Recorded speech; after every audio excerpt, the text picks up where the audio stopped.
Thank you so much for clicking on this video. I am Tolu, or you can call me TDF. If it's your first time here, you're welcome. And if you're a returning viewer, you're welcome as well. And on this channel, I make videos about the Christian faith, lifestyle, motherhood, and love. And today, we're going to be chatting about the lifestyle thing. As you can see from the title, we're talking about me spending 7 years here in Canada, and you know what that journey has looked like over the years. So yeah, sit back and relax, enjoy this video. It's going to be an amazing time, and please share with other people so that they can also watch this video as well. Okay, so while we wait for other people to come in, I just feel like I should give you, a background story if you're interested of why exactly we're here today. So I actually I was thinking about how the past 7 years has been, and it's like, oh my goodness, 7 years, 7 years. Usually people make a big post on social media and they thank God, their family members. Obviously, I'm very grateful, right? I've done that. I mean, I don't think I've thanked God my family members, but yeah, you understand the gist. I'm very grateful. But then to me, there is also the part of, so now that you're in this stage, now that you're in this phase, what do you have to offer? What can people learn from you? um how can you show other people that want to do it that it can be done? How can people learn from your experience? So that's what we're here today, guys. So if you're here, just be ready for a good time, and it's a live video. So if you're putting any like chats, or if you're asking questions in the chat box, or if you're just trying to interact with me, I got you, okay? I'm literally like right here in the background trying to check comments, and yeah, I'm here with you. Okay, so I feel like we should just go right into the video so that we don't waste time while we wait for other people to come in. But if you're here, can you please let me know? Like literally let me know in the comments. Let me know. Say, TDF, I am here. I am here with you. Yeah, I'd like to know. Or actually in the live chat, not in the comments. It's my first time doing this kind of live video, so it's kind of like wonky. So and if you're hearing background noise, just know that you please bear with me, because I don't have an office in my house, so I'm literally doing this video in the living room. So you might hear some, my people's voice here and there. Please bear with us. All right. But they will try as much as possible not to disturb us. Don't worry. Hi, TDF. I'm here. Okay. Yeah, Irony, thank you so much for tuning in. Thanks for joining us this morning. You're literally the best girl ever. Like, you're amazing. Thanks for joining us today. I'm just trying to see if other people will join, like, before I start talking, because I'm not going to go back to what I'm saying. But then I'm also conscious of the fact that this video is going to be on YouTube, and I don't want to waste the time of those that will come back and watch, like just, talking and talking and talking. So let's see what else is going to happen for the next couple minutes, and then I'll decide on the next course of action. Please, if you're watching this video and you haven't said hi to me, I'd like to know if you're watching, okay? And if you haven't shared, please do, so that other people can also watch with us as well.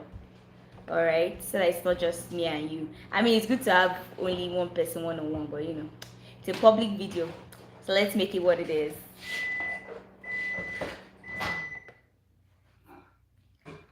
Okay, anybody else, if you're here, let me know. I'd like to know if you're here, if you're watching us.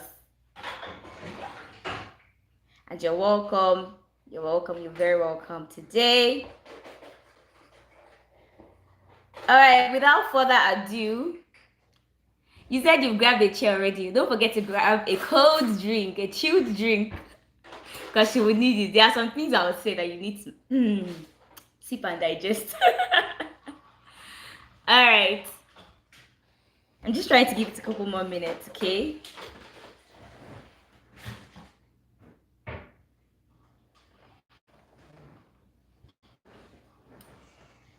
Okay.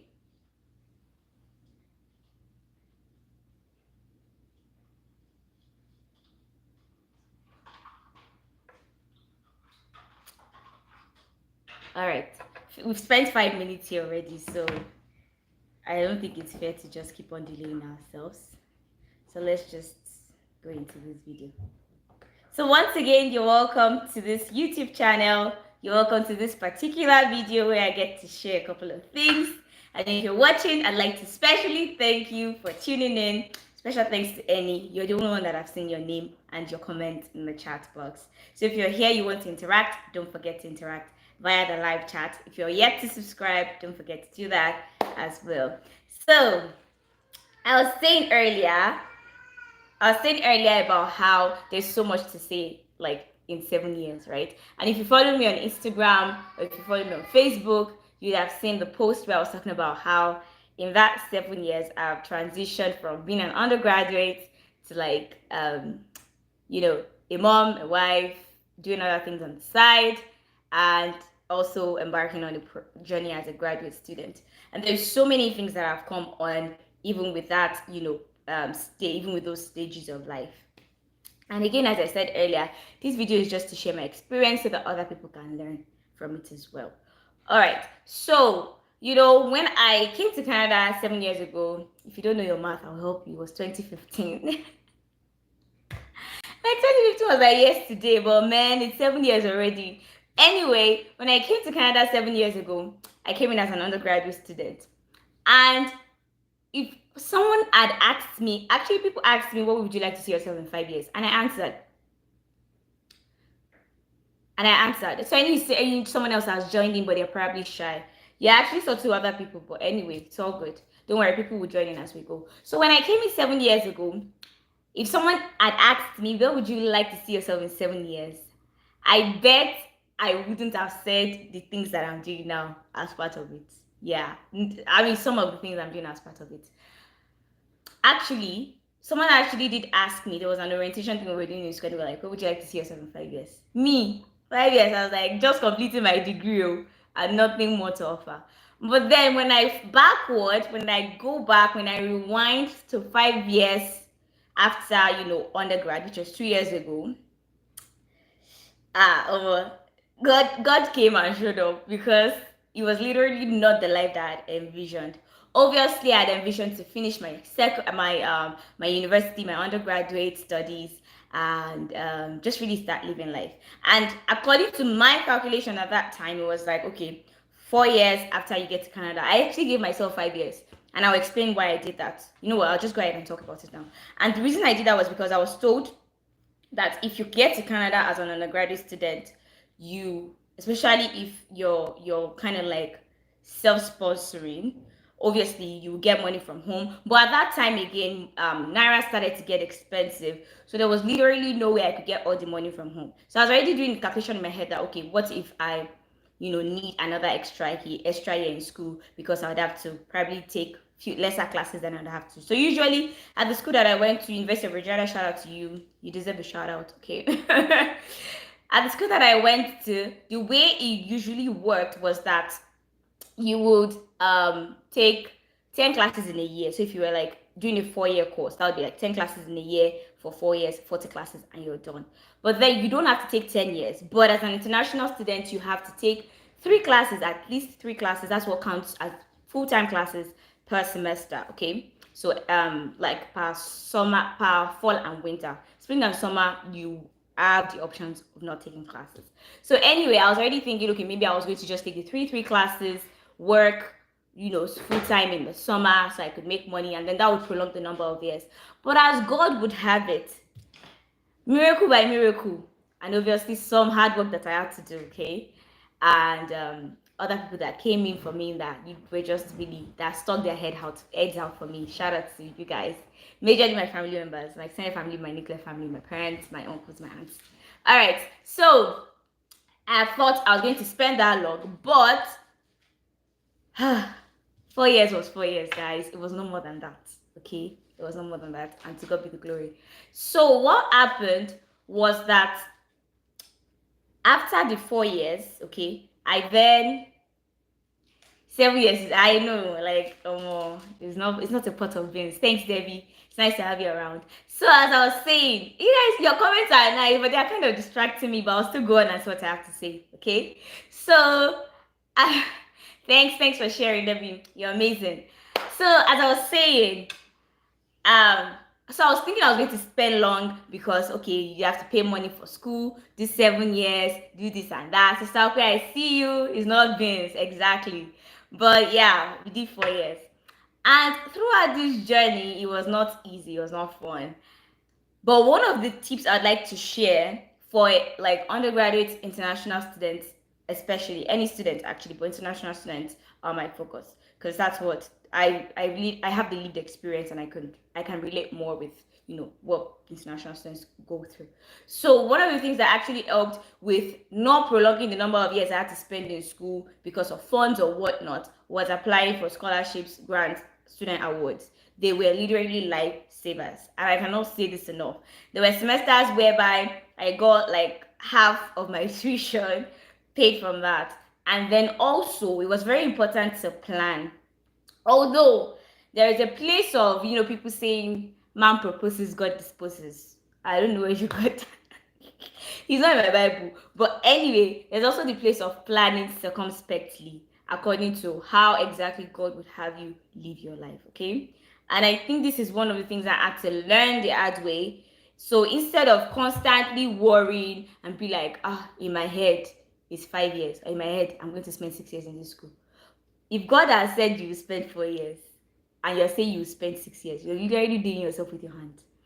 But at the end of the day, again, it's also very important to know what exactly you want and tell it to God, because He will do it for you as you say in His ears. Okay. So there was also a part of me actually at that time. I was thinking 6 years because of money, but then I wanted to get it done in 4 years.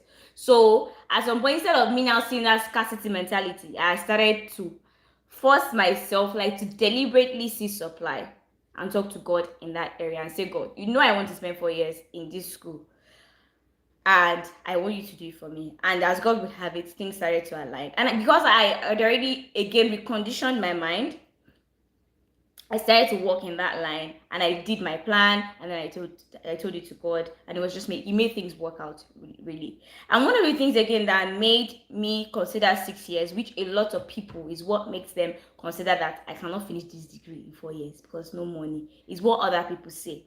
Okay, but then it's very important again to not judge our own experience, although we're going to learn from them. Okay, but it's very important to not judge how our life would go, the outcome of our lives, by the outcome of other people's lives. Do you get? So if somebody tells you that when I came to Canada, I had to work a toilet cleaning job, I had to stay in school for 8 years because I could not afford, like I had to double the number of years, I had to do this, I had to do that. It's very important to not let those things sink in. Although you will pick the ones that you want, you sift what they are saying, pick the one that works for you, and the one that doesn't work for you, you let it go. Okay, especially if that's not how you planned your life. If that's how you planned your life, saying 8 years, it's fine.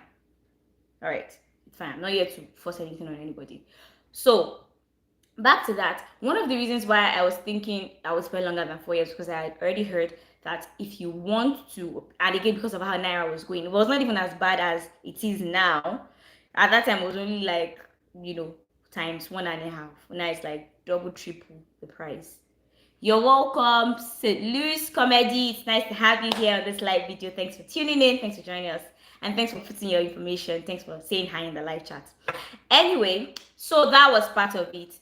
And when people asked me, they were like that, where would you like to see yourself? I was like, okay, in 5 years at the orientation, as I was saying earlier. I told them I'd like to, be done with my degree and I'd like to be working. I didn't even said I'd like to get married or I'd like to, do a lot of other things. Obviously, I at that time I wasn't seeing myself as a person that would get married at the time I did. But towards the end of my degree, everything just aligned. She gets. And this is the part where being open comes to mind. And not just being open to anything.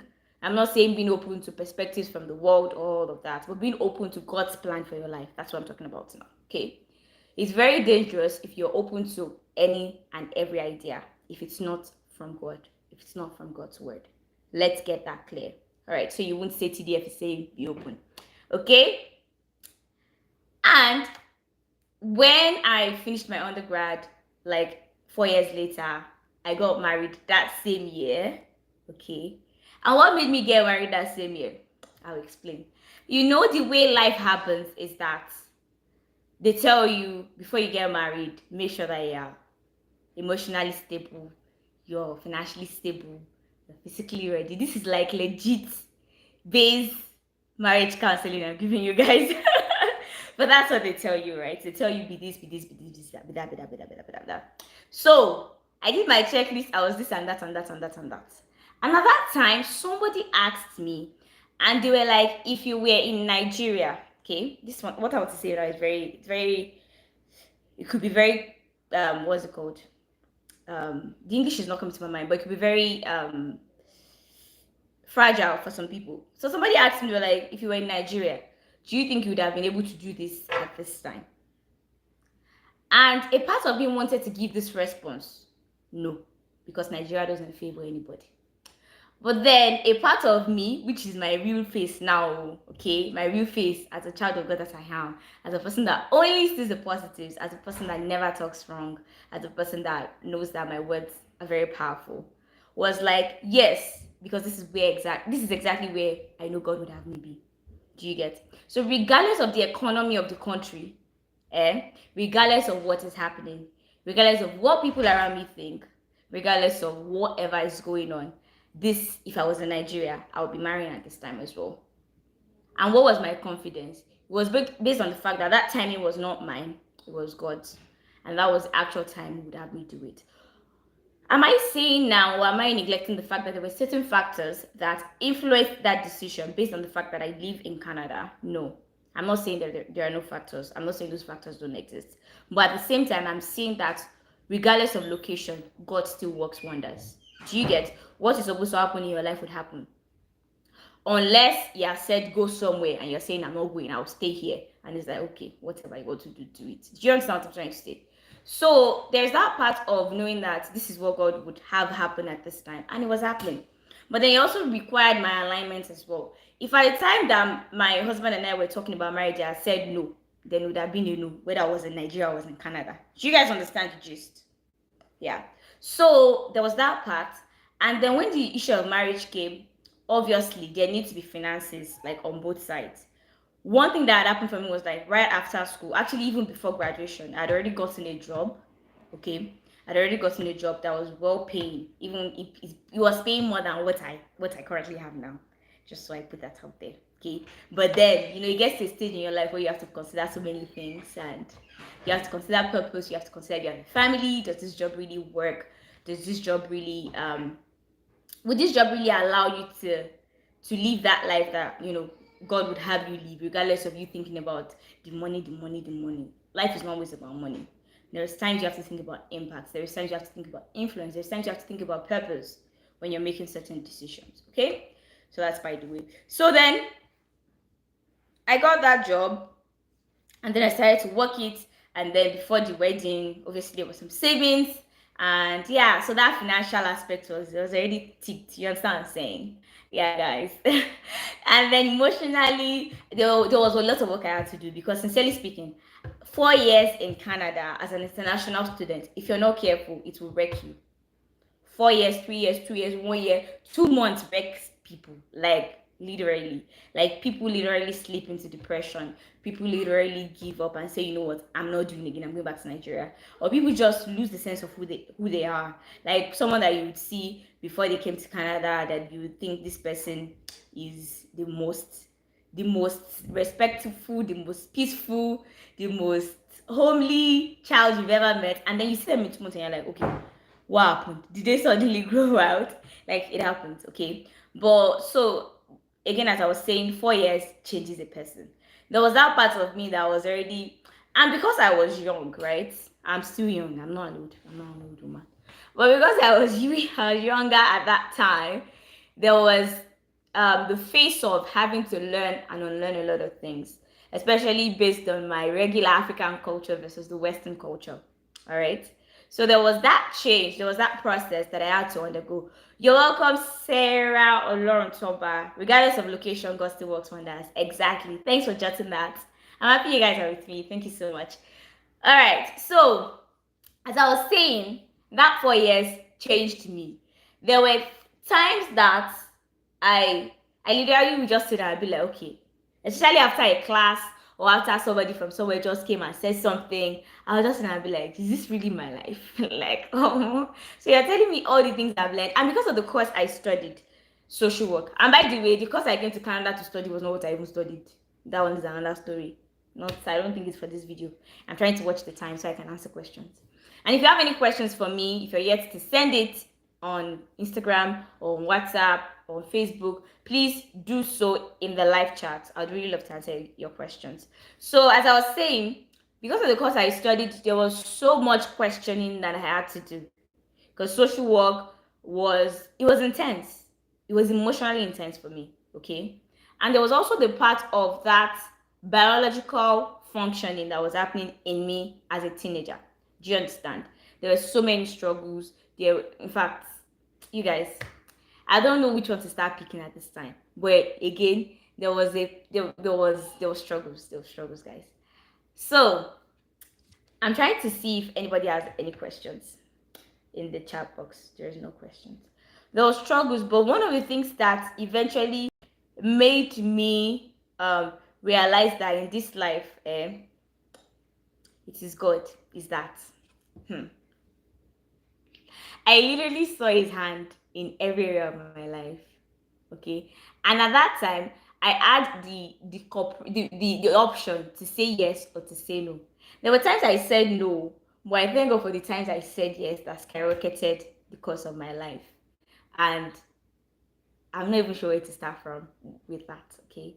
So as I was saying, talking about the journey from being a student to being a wife to being a mom. And then obviously after I got married, yeah, I've already said student, I've already said wife. So after I got married, that was another thing on its own. So I went to Nigeria to get married. Yeah. And then I came back and my husband didn't come back with me until after a couple of months.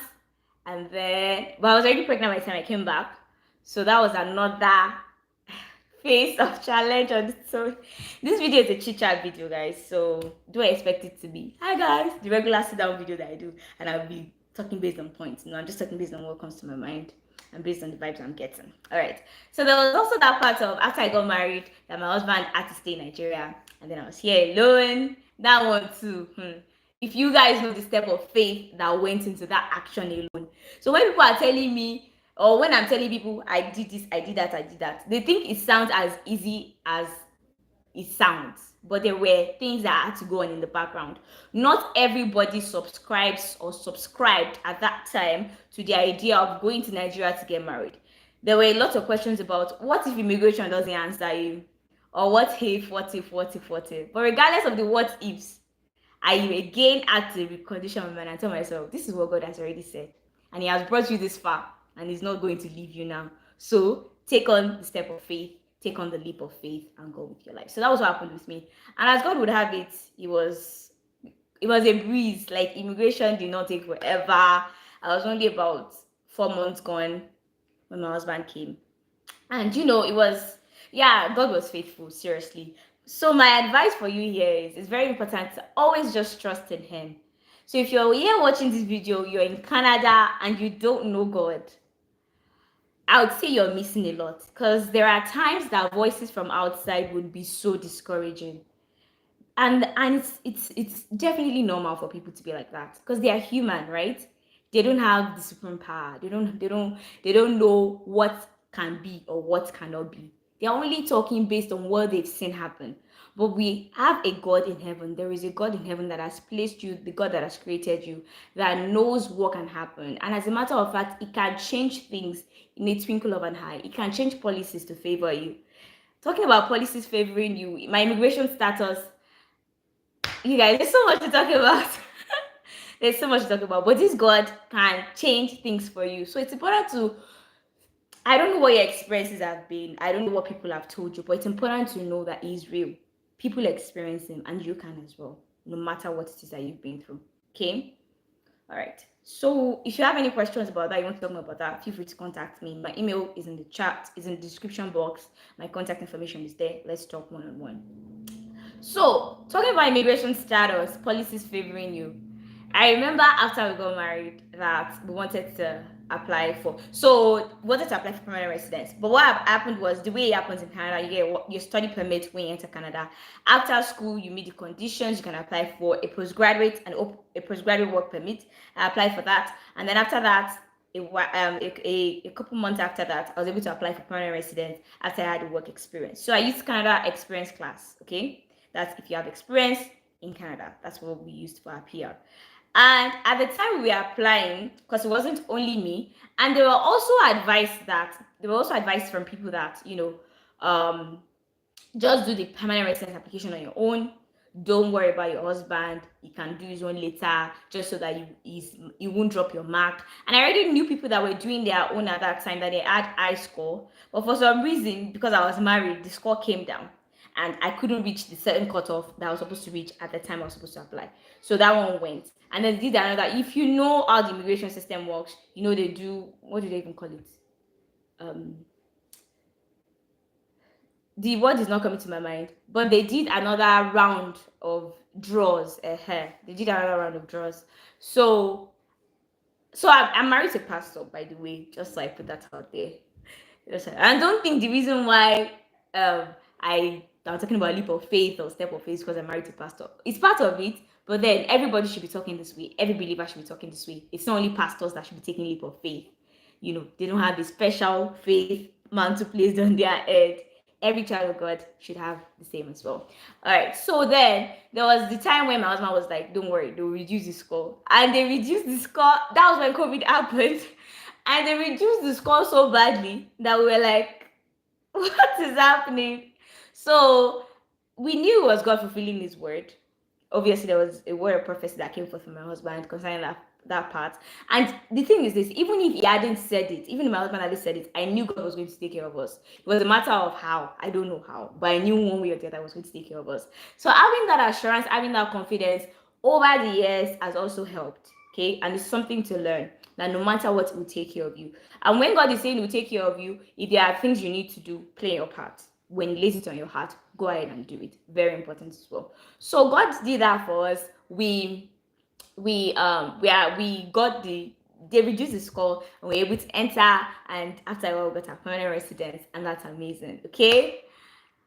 You guys, this thing I'm talking about, I literally feel like shedding tears right now because I have so many things going on in my background, in my mind, but I'm on camera. I don't mind being vulnerable, but it's not for today. Let me just keep my vulnerability until later. All right, guys. So talking about that one, it was very important to know that, see, in this life, one way or the other, you get where you're going. Your path might be different, but the journey, your destination, if you're focused, you get there. Because it makes me remember when I just came to Canada. I see a couple of people still watching. You guys are amazing. I see people go back and forth, but they have been, you guys here, that you're just constant. Thanks for watching. If you're feeling me, if you're enjoying my story and my gist, please let me know. And thanks to the people that have liked the video. If you're here watching and you're yet to subscribe, please do, okay? So as I was saying, when I came to Canada, looking back at all those immigration processes, all those steps, it was like, where am I going to start from? It was sounding like a language I don't understand. When we were growing up, people would say, French is not educated, by the way. I love French. But they will come when it's time for French camp. People will come and say, I'm speaking my language, my native language right now. People will come and say, French is educated or a ti ya mi kò gbọ́, ti bàbá mi kò gbọ́, ọmọ mi tipátipá kọ́ mi. You guys, the whole process sounded like a decade or a coro. And if you're not Yoruba, you're watching this, Edekede means an unknown language. Orokoro is like gibberish that they want to force down my throat. Okay. So at that time, it was sounding like that for me. And I was like, and people will come and tell you, you're a student. You have a long way to go. And you want to remain in Canada. You have to get your postgraduate work permit. You have to apply for your postgraduate work permit, get your postgraduate work permit, apply for permanent residence, get your residence, and then apply for citizenship. And that time was like, okay, what is this? But then you guys need to understand, if you're here and you're new to Canada, just chill, okay? Do the right things. make sure you're up to date on immigration trends, because immigration issue changes a lot, like a lot. COVID brought a lot of changes actually to Canadian immigration. If you want to be kept up to date, don't don't be like running helter skelter. All the information you need is on their government website, canada.ca or cic.gc.ca. The information you need is there. Canada.ca, cic.gc.ca, okay, or canada.ca will take you there. All the information you need is there. Don't let anybody use you to chop. Don't let them just collect your money for collecting sake. Go and check, find out for yourself. All right, so that's that part. So when they were telling me, I was like, I don't even, like, there was so many things running through my mind. But then at some point I had to tell myself, girl, just relax, just chill. You're going to get there eventually. No need to rush, no need to panic, no need to think it's impossible. Okay, just chill. Okay. And then I chilled and I did everything step by step, followed the process, and to God be the glory. We're what we had today. And it's that to say there were no discouragements. Again, I am saying this out loud. There were discouragements. There were times I personally thought, you know what, I would give up. There were times that when I started studying in school, I said I was going to go to another polytechnic so I could finish a 2-year course and then just wrap up. But I knew that wasn't what I wanted. And I knew even much more that God would he had better things in store for me. So I wasn't going to limit myself. One way or the other, it would make things work. And that happened to his glory. So that's that part. And then, which other areas do I want to talk about? So I got a question. You were already married to PDF before you both did your permanent residence application together? Yes. Yes, we were. So we were married. But at the time I was getting married, I was only on open work permit. I was only on a work permit because I had just finished school 3 months prior, about 3 months prior. Yeah. So it was a big leap of faith. Yeah, you guys, you have no idea. But anyway, so I'm going to go ahead and answer questions now. That's why I talked about that first question. And if anything comes to my mind, I'll say.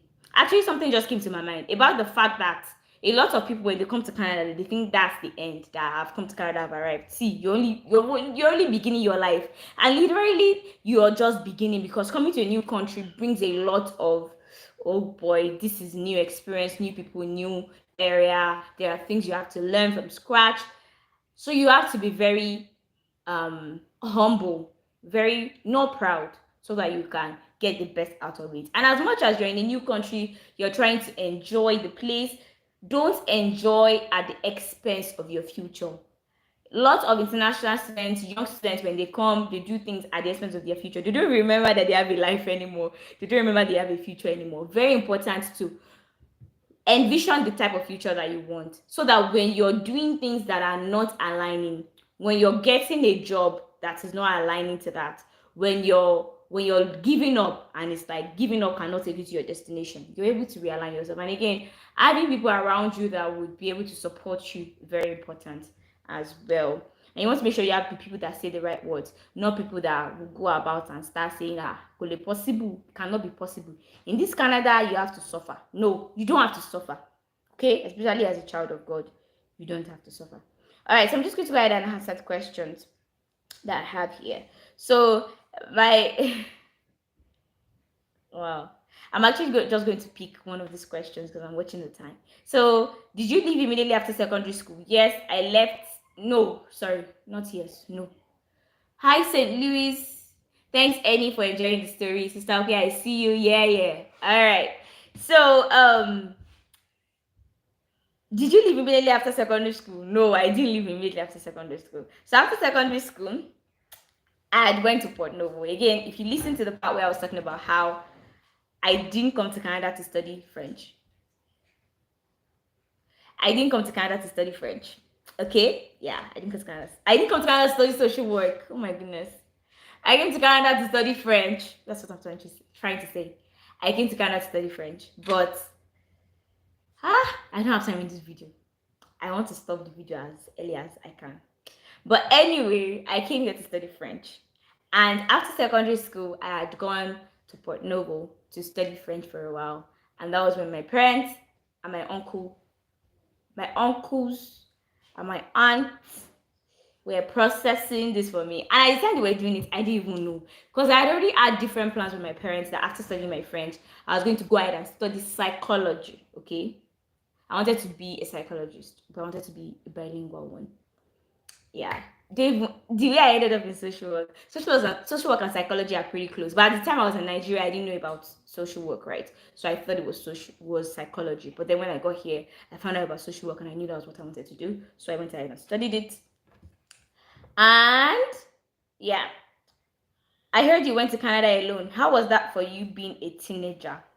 Did you have some family friends or sort of that you stayed with? All right, so this is a two-part question. I went to Canada alone, yes. How was that for me as a teenager? At that time, I felt like I was boiling. I will not lie to you. Normally though, you would expect me to fidget and me. I was like, oh, I'm living the life. But then that wasn't my first time traveling alone per se. For example, when I was in Nigeria, the first time I went to Port Novo was across the border, right, to the other side of Nigeria, around Cotonou. If you don't know where Port Novo is, so I went there with my mom, and then after that, whenever I went to, I would travel by myself all the way through the border. So I was like flying a plane and entry is just another border, so I wasn't bothered.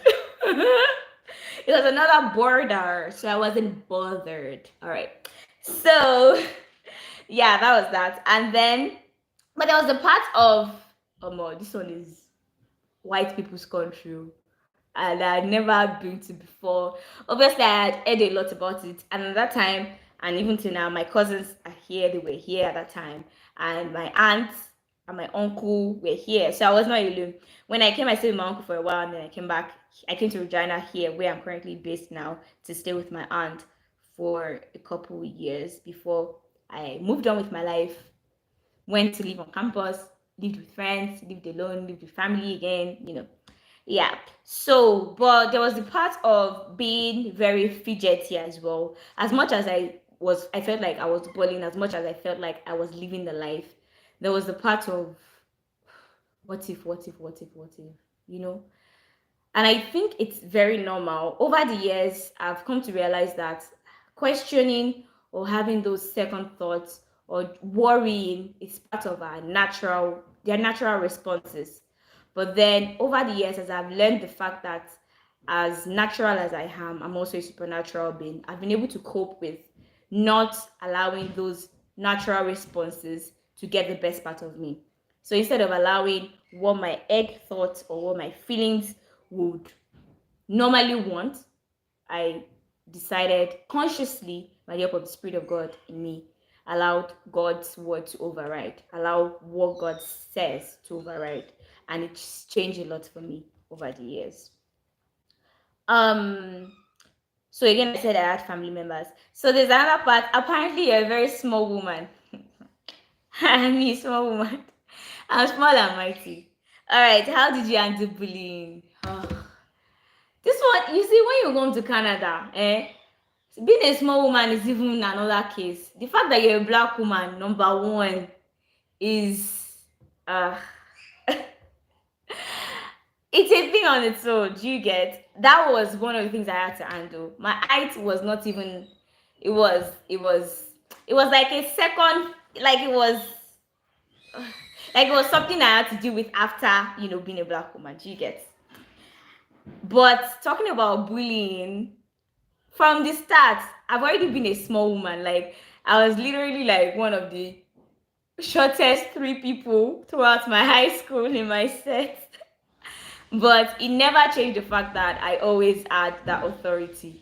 Like for example, starting secondary school, I was class captain for a while until I decided I was not in class captain anymore.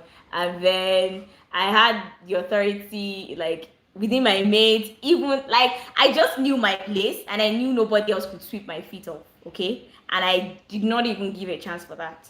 Even when it seemed like it was glaring that people would take chances. I personally was like, I've always been like that, very strong-willed from the start. Unless I'm not interested, do you get? If I'm interested, I take my place on the seat. I take my seat at the table God has prepared for me. You know what I'm saying? All right, so there was that part of having to let people know creating boundaries and letting people know that, see, I respect you, I respect your height, I respect your experience. The same way I respect you is the same way I expect for you to respect me. I think just letting people know that from the start changed a lot for me. And even also letting people see that regardless of my height, aside from my height, there were things I brought to the table. Do you get? There were places I had to prove myself, there were places I didn't have to prove myself. But then, depending on where it was, I knew, by the grace of God, I knew what exactly to do, how exactly to do it, such that people could not bully me. And I think this is an understanding that everybody needs to have. You have to, first of all, place that worth and value on yourself, because if you don't, other people won't do it. And if you don't, you won't know how to communicate it to others, such that they can even give it back to you. Do you understand? So understanding that part, first of all, helped me. Are you serious? I see Uriel. I think that's how to say your name. I've never called you this name. I've always called you Dara. You're welcome, brother. Thanks for tuning in. It says, not letting the natural phenomena of life get the better of us. Yes, facts right there. Thank you so much for that comment. Thank you so much. So, yeah, those were one of the ways I handled bullying, and just really knowing that my worth is not in what people do to me. There were times that I could not control it. People still bullied, regardless of how I made them see that, you know what, I know what I'm doing, I know my place. You can't act anyhow to me. But there were places where I couldn't deliver that message, that people just did what they did. But then I always tried as much as possible not to let people's reaction or people's action bring out a reaction from me. People's action not to get the better part of me. And there was also another question about,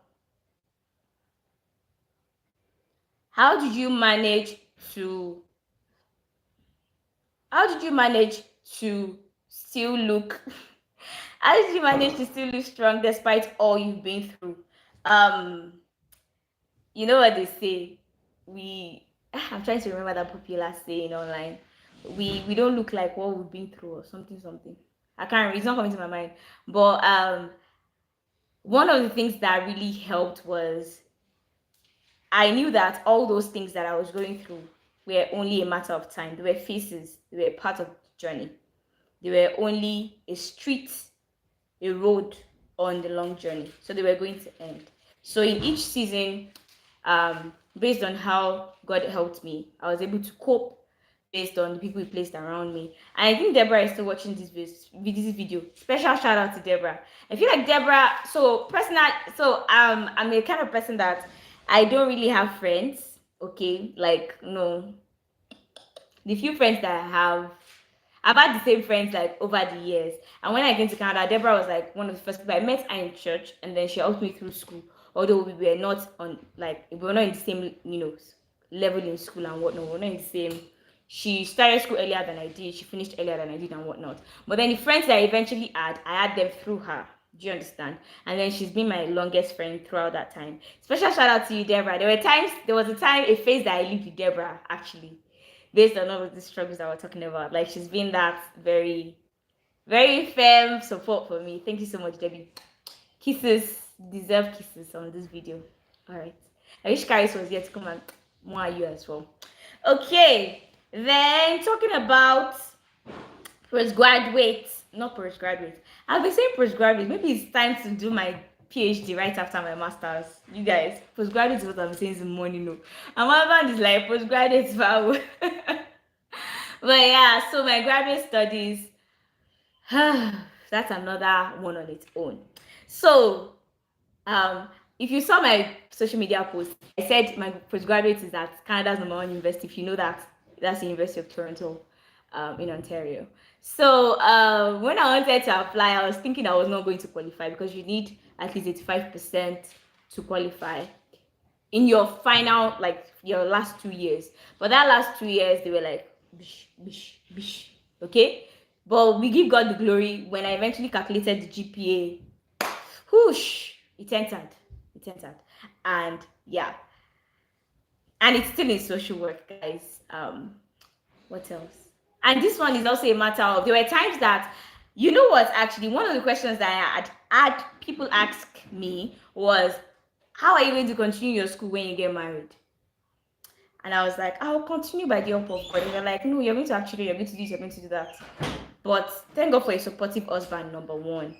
That's very important. If you're looking to get into a relationship, if you're looking to get married, and you don't have a person that supports you, like you would have been seeing these things. Don't come and tell me that it's in wedding you, like it's in marrying them that you know.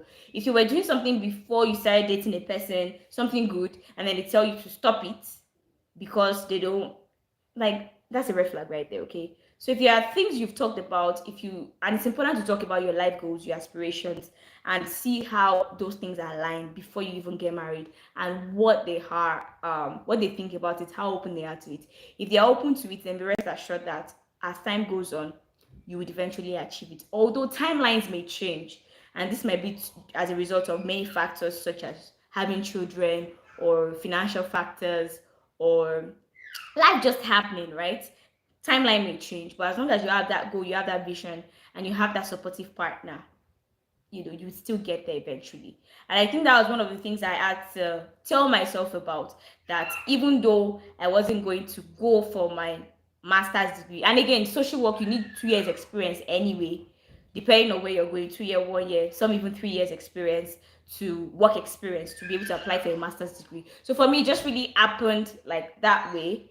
And at the time I wanted to apply, my husband was open, and he's always been open. So that was another blessing on my own end as well. So as much as you're praying for a spouse, as much as you're really desiring to get married, to be in a relationship, add to your prayer one that would support you to be all God would have you be. One that would not feel threatened. One that would know their place, stay in their place, and support you while you stay in your own place as well. It's very important, especially if you're strong-willed. Okay, you also want to be so careful so that your strong willingness doesn't seem as pride, or doesn't seem as lack of submission, or doesn't seem as I'm on top of the world to the man, that it's not start making the man feel little and not, you know, be afraid of supporting you. So there's also another part there as well. I mean, there's so much more to talk about, but I'm 45 minutes gone into this video, and I'm going to like to end it there if there are no other questions. Thank you so much. You guys are amazing. Like, I wish I could list names of people that are currently still watching. But thank you so much for joining me today. And if you're here, if you're watching this video, if you're yet to like this video, I'm speechless for you. Well, please like it. Like the video. Don't forget to share with people that would find one or two things that I've said as encouraging. Don't forget to subscribe if you're yet to subscribe. And don't forget to click on the notification bell as well, so that you can get notified when I post new videos. I'll be posting videos more often now. I had to take a break for reasons that will soon be obvious to the world. Oh my goodness. I don't know why I can't just not be dramatic. But yeah, you guys will be seeing more of me on YouTube. And obviously YouTube Live. I really like the vibes I'm getting from this. And it just makes me chat more naturally, knowing that people are actually here with me. Do you understand?